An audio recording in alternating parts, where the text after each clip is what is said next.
Assalamualaikum warahmatullahi wabarakatuh. Waalaikumsalam warahmatullahi. Alhamdulillahi rabbil alamin. La haula wala quwata illa billah. Wassalatu wassalamu ala sayyidina Muhammad wa ala alihi wa sahbihi ajma'in. Amma ba'd. Segenap dewan juri yang saya hormati, hadirin wal hadirat rahimakumullah. Indonesia terletak di antara lempeng Eurasia dan Australia, terletak di antara dua benua dan dua samudra, terletak pada lintang rendah dan beriklim tropika basah. Hal inilah hadirin yang membuat Indonesia dikenal sebagai negeri seribu bencana. Bahkan sejak tahun 2005, UNESCO telah menempatkan Indonesia pada urutan ke-7 negara paling rawan bencana di dunia. Indonesia sering diguncang gempa dan dilanda bencana alam lainnya, mulai dari meletusnya Gunung Merapi, tanah longsor, banjir dan tsunami.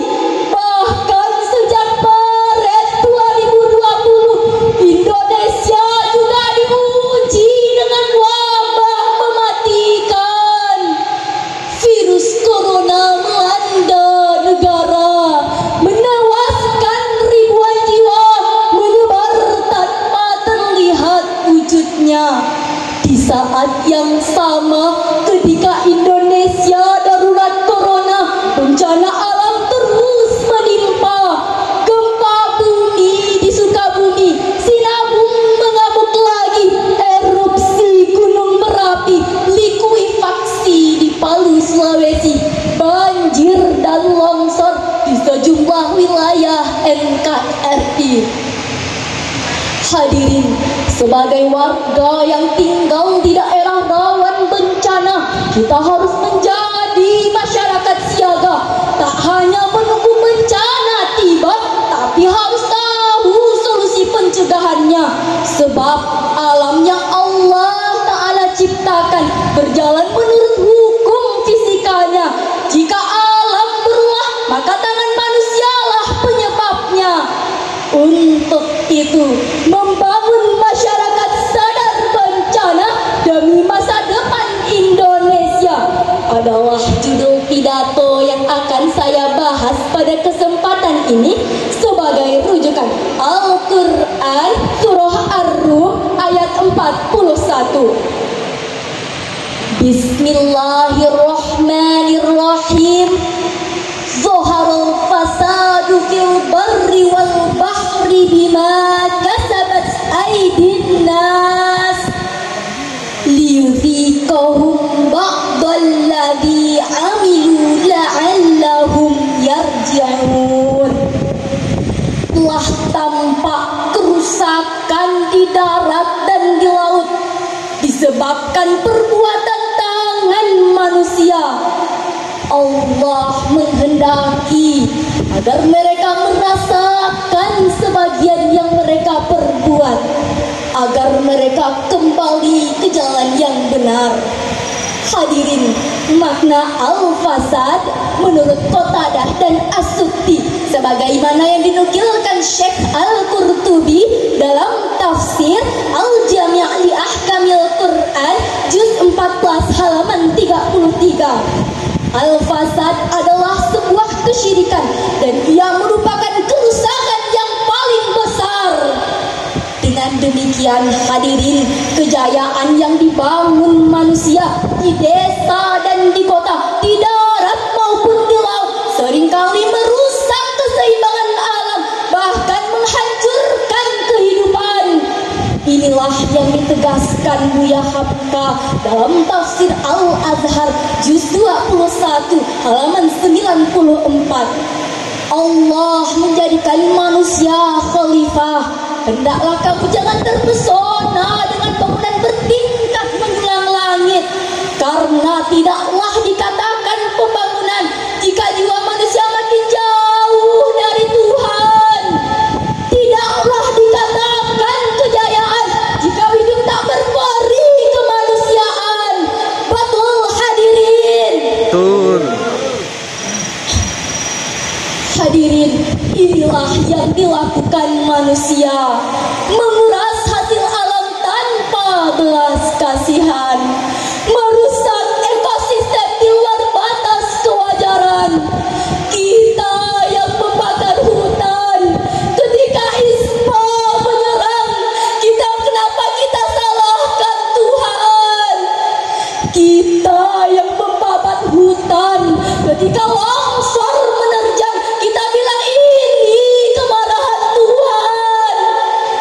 Kita yang menimbun sampah di hulu sungai ketika banjir bandang datang, kita bilang ini kehendak Tuhan.